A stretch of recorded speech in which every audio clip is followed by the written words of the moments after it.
it's good that they know. And if anything happens to me or my family, President William Ruto must be held to account.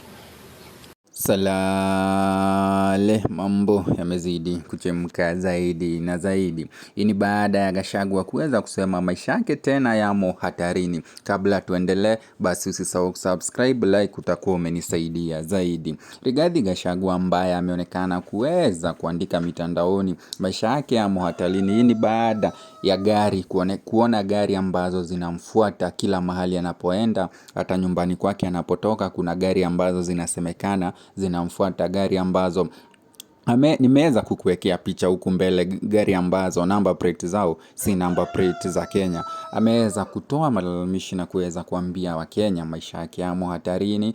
Hii itakuwa mara ya pili. Ukikumbuka mara ya kwanza basi aliweza kusema huenda Rigathi Gachagua basi umaarufu wake, ukikumbuka upande wa Meru ambapo aliweza kukaribishwa zaidi na zaidi kumriko Rais Ruto, basi huenda hapo ndio chanzo pia kinaonekana kuweza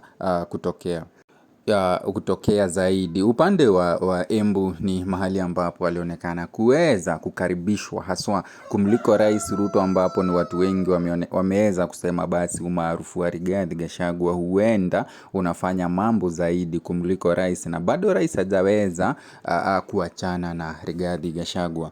Rigathi Gachagua basi inasemekana anapigwa vita kwa maana bado anazidi kuongea ukweli, na baadaye kumbuka upande wa Embu kuna fununu ambazo zinasemekana Rigathi Gachagua alikatazwa kuongea mbele ya watu. Upande wa Embu watu walionekana kuweza kumshangilia zaidi, na kisa ambacho kilijitokeza baadaye ni Ruto kuweza kufukuzwa na watu kwa hasira. Hivi ndivyo hali ilivyokuwa upande wa Embu.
I would also like at this moment also to recognize our former Deputy President, who is also here.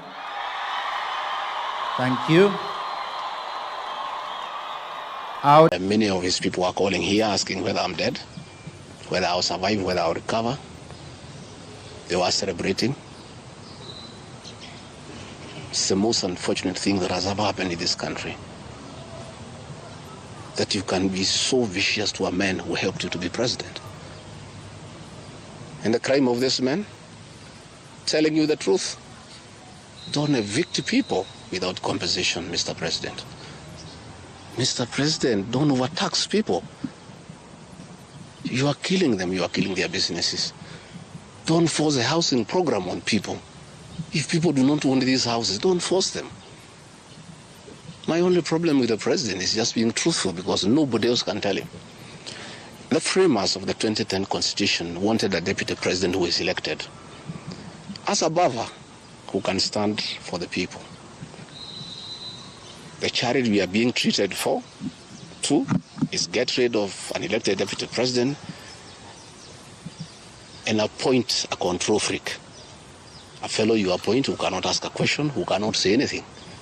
And I'm sure if they succeed, he'll be asked to sign an undated resignation letter so that in case he starts asking questions, he can just be told to resign. But the framers of the 2010 Constitution were very clear in their mind why they wanted a deputy president who is elected. I'm the only man in the cabinet and in the whole government who can stand up to President William Ruto and tell him, hey brother, this is not right. This Adani thing is not good for the country. There's too much corruption, Mr. President. This how thing is being forced down on the people of Kenya. And they don't like it. Please don't force it down on them. You know, situations where medical equipment that was being supplied by Kenyans to the Ministry of Health now has been given to one single Asian. I said, Mr. President, this is not right. We are killing our business people. So, as we speak, I say that my lawyers are in court. We have faith in our judiciary. And I requested that, according to the rules of natural justice, I be accorded an opportunity to be heard in the Senate. You remember I presented myself to the National Assembly and defended myself. In the Senate, I was there day one. And even when the Speaker asked me to sit down to listen to the charges, I decided to stand up to face my accusers. I was there the following day. I was ready for cross-examination. The 11 counts is nothing but malice and fiction. It was a political game by the president to get rid of me. And looking at it, I don't think the president had any intention of ever working with me. I think he just needed me to help him win the election because of my mobilization capacity and the faith the Mount Kenya region has in me. So I should have been given an opportunity. I have asked my lawyers and they have told me the motion was not time-bound. What is time-bound is a select committee that should work for 10 days and then report to plenary. That committee was never constituted, so this matter should have continued and waited for me.